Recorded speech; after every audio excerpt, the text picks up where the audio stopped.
নমস্কার, জয় মা তারা। আজকে যে রাশিটি নিয়ে আলোচনা করব সেই রাশিটি হচ্ছে মকর রাশি, অর্থাৎ কালপুরুষের দশম রাশি, অর্থাৎ মকর রাশি। এই মকর রাশির পিতৃতত্ত্বের রাশি এবং এই রাশির অধিপতি হচ্ছে শনি।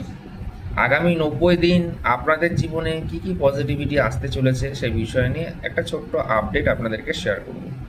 তো আপনারা প্রচুর মানুষকে ভালোবাসেন, প্রচুর হাড়ভাঙা খাটুনি আপনারা খাটেন এবং প্রচুর চেষ্টা এবং প্রচুর কর্মঠে এই রাশির কিন্তু জাতক বা জাতিকারা হয়ে থাকেন। কিন্তু এতটা কাজ করার পরেও, এতটা খেটে করার পরেও তারা কিন্তু সেইভাবে সম্মানিত হতে পারেন না। কেউ হয়তো কোথাও গিয়ে সম্মান দিতে পারে না। কিন্তু এই মকর রাশি হচ্ছে বাস্তববাদী। আপনাদের মধ্যে চেষ্টা অবশ্যই আছে, স্থিতিশীলতা অবশ্যই আছে।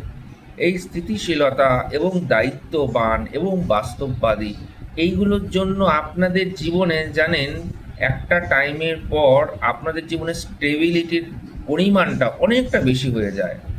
যেখানেই আপনারা কর্মজীবনে যান না কেন সেখানে হাত গুটিয়ে আপনারা কিন্তু দায়িত্ব নিতে শুরু করে দেন। কিন্তু সেই দায়িত্বের যে পরিকাঠামো, আপনাদের যে দায়িত্বের যে মান, সেটা কিন্তু আপনাদের কখনো দিতে চায় না কোনো মানুষ। কারণ ওই রাশির অধিপতি শনি। শনি কিন্তু কর্মফল দাতা, এটা মনে করতে হবে। যে বা যারা আপনার উপর দায়িত্ব দিয়ে নিজেরা হাত গুটিয়ে বসে থাকেন, আমি মনে করি তাদের জীবনও কিন্তু একবার না একবার দায়িত্ব আসবে।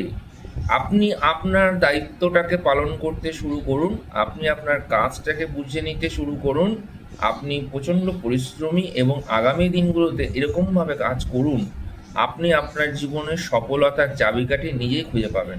আগামী 90 দিনের মধ্যে আপনার জীবনে একটা পরিবর্তনশীল জীবন আসবে, যেটা আপনি আশা করেননি, যেটা আপনার জীবনে কখনো হয়ে ওঠেনি, বা আপনি এরকম পরিকল্পিত বা এরকম স্থিতিশীলতা এবং স্টেবিলিটি এগুলো হয়তো লাইফে আপনি সেরকমভাবে পাননি।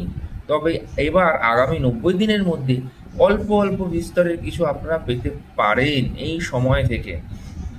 তবে একটা কথা মনে রাখবেন, আমি এইটুকু দায়িত্ব নিয়েও বলতে পারি, মকর রাশির জাতক বা জাতিকাদের কোনো ছোট বিষয়ে দায়িত্ব দিলে বা বড় কিছু অপরচুনিটির অপেক্ষায় তারা কিন্তু থাকেন, আর সেই সাকসেসফুল করার দায়িত্ব কিন্তু মকর রাশি নিয়ে থাকেন। মকর রাশির জীবনে সবসময় চান যে একটা টাইমের পর অনেক কিছু বেনিফিট পাবো, অনেক কিছু উন্নতি করতে পারবো, কেরিয়ারের দিক থেকে গ্রোথ আসুক, একটা সম্মান দিক আমাদের প্রতি মানুষ, সমস্ত অফিসের কলিগ হোক বা যে কোনো মানুষের কাছ থেকে একটা প্রাপ্তি, একটা সম্মানের জায়গা, এগুলো কিন্তু ডেফিনেটলি হতে চলে।